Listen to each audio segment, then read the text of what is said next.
All right, good morning. Happy Memorial Day. It's me, Froggy, once again covering a national treasure hunt, and we're covering Justin Posey's Beyond the Map's Edge. We're going to talk about the story titled The Lost Liberators, and we're finally going to talk about some ciphers. So I spent this last weekend dedicated to, trying to come up with a cipher, and I went into a little bit about why last video. I'll cover it just briefly, but I'm not going to try to cover everything I covered in the same video twice, especially not twice in a row. So let's go ahead and get into it, all right? The Lost Liberators, pretty interesting. There's some keywords that pop up in here that a lot of people are focused on, like steward. It's in like the first sentence, 1, 2, 3, 4, 5, 6, 7, 8, eighth word. So page 77, here we go, direct quote from the book. As a child, I was the proud steward of a used White's metal detector. Right, and then the sentence goes on, but a lot of people are finding that phrasing very interesting. Why do you choose that word? Why is it right there? Is there a connection with liberators?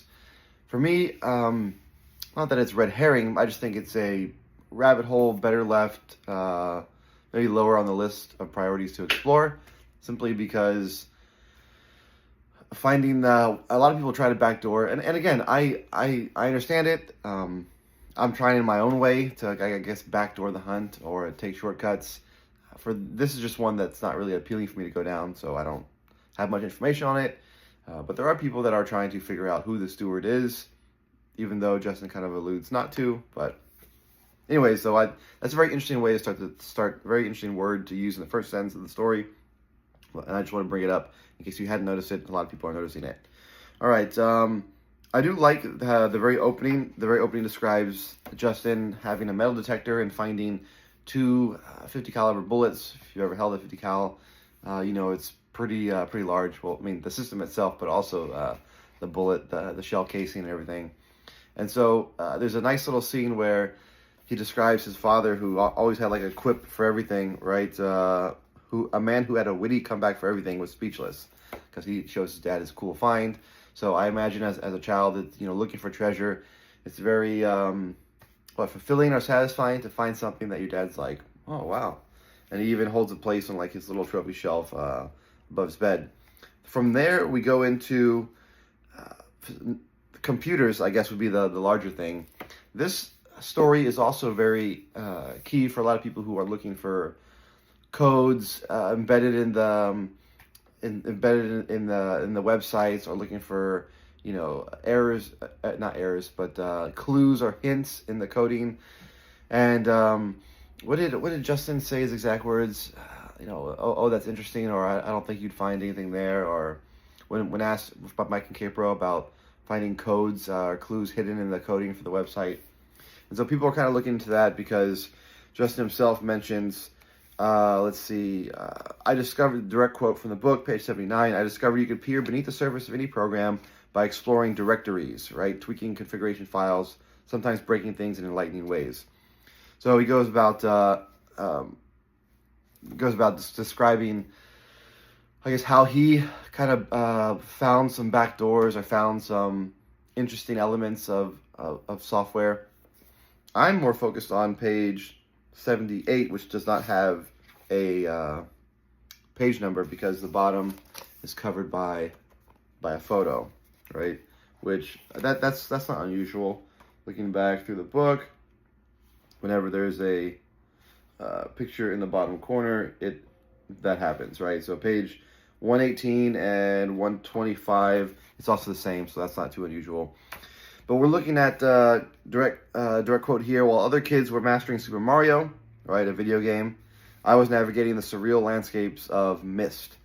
So I want to talk about Myst for a second because the plot of Myst, at least the original one, from the way I interpret it, is you are, as a player, you're somehow transported to this mysterious island called Myst.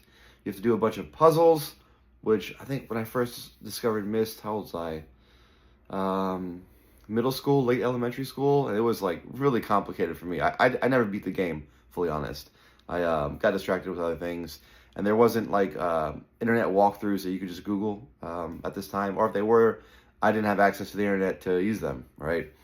But the plot for Myst is as best as I can describe it. So you are transported to this mysterious island, and you're trying to trying to free these, or you're trying to get back, but you're also trying to free two brothers who are somehow trapped in a book, and so you uncover bits of lore and bits of stories throughout the video game, and both brothers accuse the other of lying, and so one brother is saying no, like that brother's trying to trap you, and they're against each other, and then I think toward the end, if I remember correctly, you contact the dad, and he tells you a third story entirely. So it's sort of a choose your own adventure. And again, write in the comments if I got this wrong. But it's sort of choose your own adventure. You can choose which brother to free, or you think you can even free none of them. But there is an ending where like you yourself are trapped. So there's an option to get like a good ending or a bad ending. Anyways, it's very open, the ending, and there's like many different ways to get there. So that's I just found it interesting that that concept is about two brothers, right? When a lot of people are saying one of the common themes is him and Brandon and their relationship, which, yeah, I do see, a lot of stories about relationship in here. Not so much too many about him and Brandon to be like way more than everything else, right? So I don't know if I would agree that a core theme to the book is his relationship with his brother. Or if it is a core, maybe not the core book. Anyways, let's move on. There's, again, a talk about Day of the Tentacle, which I haven't heard too many people talking about, but there is a nice little time traveling element about that, which I guess time traveling would miss too. So you could say both of them have in common, some time traveling. A lot of people, whenever you hear time, people are excited because of the clock and everything. And then we go down to Indiana Jones, which I guess this is... so Super Mario is italicized, Miss is italicized, Day of the Tentacle is italicized. And if you go down, he'll also mention Where in the World is Carmen Sandiego and the Oregon Trail, both italicized. But Indiana Jones, Uncovering the Secrets of Atlantis, I didn't, can't seem to reward, I didn't see, that's not italicized. So I don't know if that's a misprint, if that's in the errata list and I missed it, you can just let me know in the comments, or if there's something more to that. I do think Indiana Jones, or there will be some Indiana Jones-like elements. I don't know how key of a role they'll play, but look at the photo right here. I mean, he's wearing a fedora, right? And then that's off picture right here. He's wearing a fedora. Several pictures in the book where he's kind of got like a little fedora hat on. So I can see, some Indiana Jones imitation there. And so maybe we have to look at some of the movies and videos and see some common themes and common elements and apply them here to the hunt. Going back, so the rest of the story it kind of wraps it up. It just talks about him searching for. He never did find Spanish doubloons, but he uncovered something valuable. This is to me one of the keys for the whole point of this story. Is right here, direct quote, page 79, toward the end of the book. Adventure sometimes finds us in the most ordinary places, which is why I guess I'm having that sense do a lot of work, but I'm looking, the places where I'm looking for for the treasure to be is not necessarily like, if you were to look top 20 places must see, top 20 places must see in American West, you wouldn't necessarily find this place on that list. It might be near one of those, or you'd have a view of one of the top 20 places, but I still firmly believe that it's going to be like right off a scenic pullout. We have a lot of scenic drives, skyline drives on the East Coast, and every once in a while, every so often, there'll be a pullout, an overlook as they call them. So I think there'll be something like that in the West.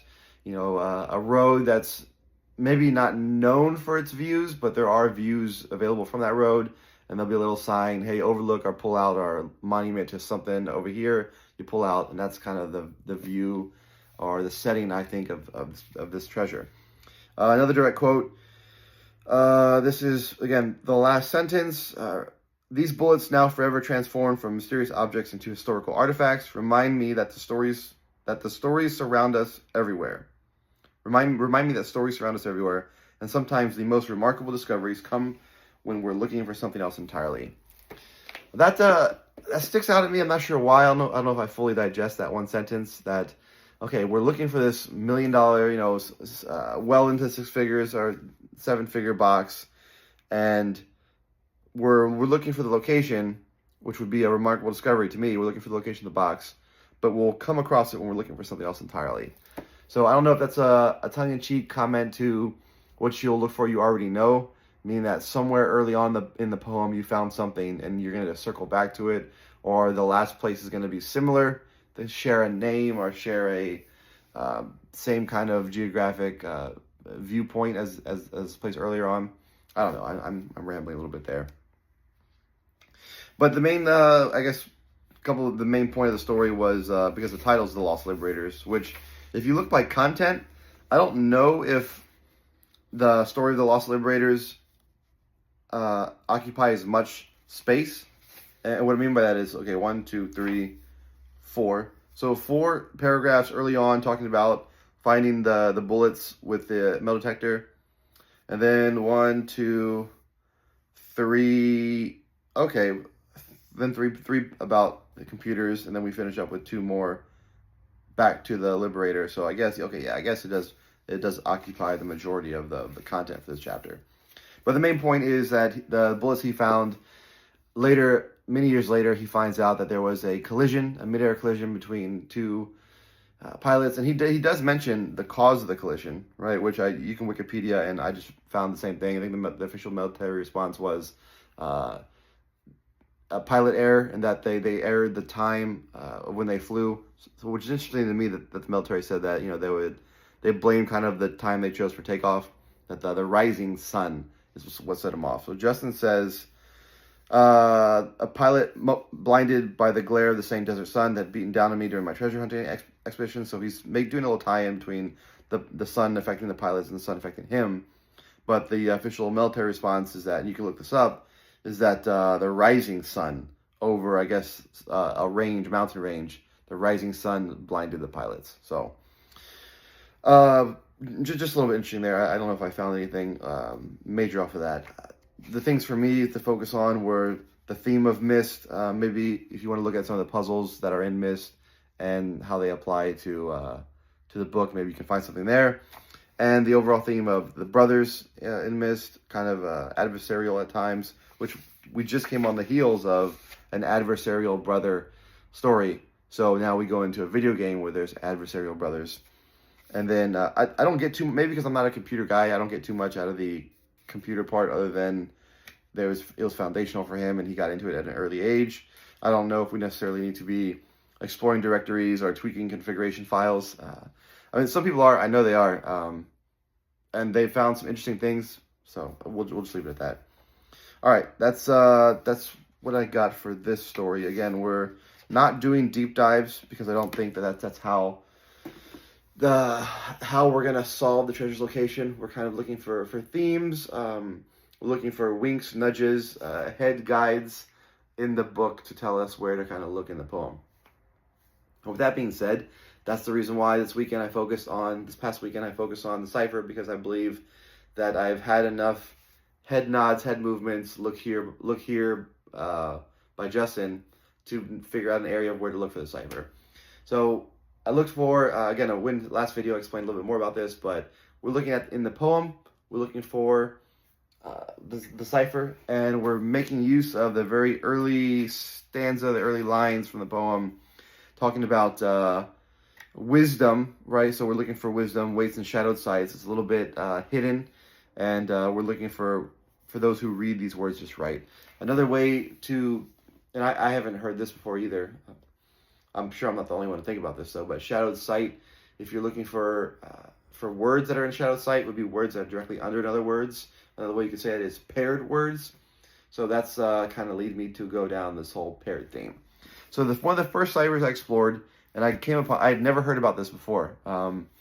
With JCB's book, I've heard about, Caesar, substitution, anagrams, scrambles, a bunch of basic ones like that. But I had not heard of the polybius, if I'm pronouncing that right. It's a square, right? The square where you have 1, 2, 3, 4, 5, 1, 2, 3, 4, 5. So it's a square, but that's 5 by 5. And you have the alphabet, A, B, C, D, E, F, G. You put I and J together, So you get 25 because there's 26 letters of the alphabet. So you pair 2 up to get 25.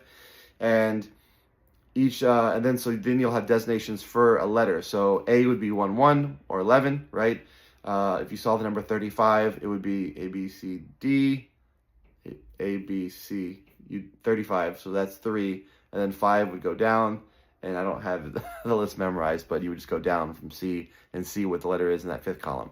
So you'd get the message that would be encoded would be something like, or the way that the message would be encoded would be something like 11, 35,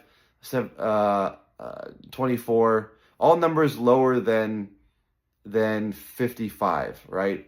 Because there's no 6, so any number would have to be lower than 55. Well, and not use a 7, not use a 6 or higher. So numbers under 55 that don't use in them at all anything higher than 6. So I did attempted at that, but I also did another version where you can use numbers 6 through 9. You just rewind back. So if the columns are 1, 2, 3, 4, 5, and you have a 7, you go 1, 2, 3, 4, 5, back to 1, and then 2. So 7 would be 2. If you're understanding, I am including photos of all my work at the end of the video. So if you're confused on what I'm talking about, just skip to the end or hang on to the end, and you'll see the videos of the cipher. So I did that. I like the whole idea of pairs because there's a lot of pairs in the poem. We've covered this at length, and so I like the idea that we're using pairs again. So I got a bunch of numbers. Again, the way I got the numbers is by using the measure, flowing through each measured rhyme, right? Because he's letting us know that the rhymes are measured. Not necessarily that he doesn't outright say the measuring is the key, because the first question is, can you find what lives in time? Flowing through each measured rhyme. There's no the use of measured there is just letting us know that's what kind of rhyme it is. It's a measured rhyme. It's not saying that it's the key. But I do key in on it, and I use it for a lot of my solves and solve attempts, right? And now I'm using it for the cipher. So I ended up getting a bunch of pairs of letters, right? By using I did a couple ways. First, I did a very simple word count. And then I used a syllable count, which is very easy, very approachable. Maybe too easy, too approachable. I mean, it's a very easy concept to explain. You can explain it to a high schooler, middle schooler, and they'd be able to do this, because who doesn't know the alphabet and who doesn't know how to count to 10? So really, if you can count to 10, if you know the alphabet, it doesn't get any easier or simpler than that. And then so I applied a couple Caesar shifts to the letters that we do have, because of the letters that I got are kind of nonsense letters. And we got a few interesting phrases by unscrambling them at the end. This was just the first attempt. I did this on Friday. I posted it. It's not my favorite. It's just a kind of a proof of concept, more to myself, of what an easy cipher would look like. Something, again, that's easy, but can't be brute force, right? So, and that's a problem that we have with Caesar ciphers, is that there's only 26 iterations. There's only so many numbers that you can use, especially if it's a two-digit number. I mean, there's only, 99 combinations? Or if you use zeros, then there's 101, maybe? So again, that could be brute force, right? You could write a program that would just go through every iteration and then pull out the top hits that relate to treasure hunting, or pull out all the hits, and then you would just sort through them with enough time, right? So that's why I'm not really loving the Caesar ciphers. What I did uncover on day 2 of this, which would be Saturday, is homonyms. Not that I discovered homonyms, I talked about them before, but a way to use them for code. All right, let me explain a little bit, because again, with the Caesar cipher, there's only 26 iterations for each letter, and only X amount of iterations for each number. So you could, in theory, brute force it with enough computing power or enough know-how. But with something like a homonym, it's very person, region, language dependent, which again, Justin's been very clear that we're sticking with English, and the poem won't be translated in other languages. And it's also left to kind of interpretable. It's left up to personal interpretation. So what I'm using is, I notice there's a lot of I's and U's, right? And this would be, I like the vowels. I's and U's are vowels, so we need a lot of vowels if we're going to have a secret message. I don't like the fact that the U is repeated so many times, like 5 times in there, and there's twice at the end. But if you put 2 U's together, it's a W. So you'll see the picture that I'm talking about again. At the end of this little talk, which we're coming to an end, you'll see the cipher I came up with. I show you how I did it. I put a couple sentences for reasoning and logic behind it. If you have any questions on the cipher, go ahead and put it in the comments. I'm more than happy to respond. I don't think this is the one. I am more confident with the second approach, the homonym approach, that I think the cipher will be something like that. I think it'll be, when it comes down to the end and everyone asks, all right, Justin, what was the answer? Well, where's the cipher? I don't think it'd be something like, oh, it's the Caesar cipher, you shift 7. Or it's it's something like that. I think it might be something that, there were homonyms, or you had to, look at there was a synonym or an analogy, and it was buried in there. I just think it's a really clever way to hide it. I think it's almost impossible to brute force something like this, because I don't think AI is at the place yet where they can find and sound out homonyms, because it's sounding out, right? So how's a computer going to sound out something to itself when it can't speak? I don't know. That's just my interpretation of it. So anyways, so you get, and I like the fact that there's about 19 or 20 characters that come out of this. And so with that, I think that's a good message. You can put, the word length I'm looking for is like 3 to 4, maybe 5-letter words. I'm not looking for words that are over 5 letters, or I'm not looking for like a specific name, because the clue is, as described by Justin, not like critical or not essential. So I'm looking for something like a nice nudge or a wink, maybe a confirmer to another spot that I found in my soft solve, or something that you're working on. So the big message that I got was something about ruins, right? Hunting near ruins, and you can get a number that would give you like a count, a measurement of measuring. I don't know what to measure. I don't know, pace count, mile count, feet count, yard count. I don't know what it is, but it's some kind of measurement.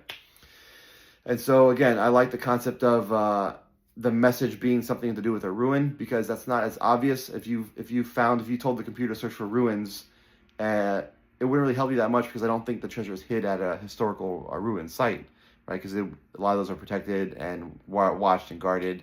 But the concept of ruin, of decay, of something that was thriving at one point and has fallen into disrepair, I think that's a good concept, and that could be a hint of where to look near, whether it's the final boots on the ground point or a spot along your path that you're plotting, right?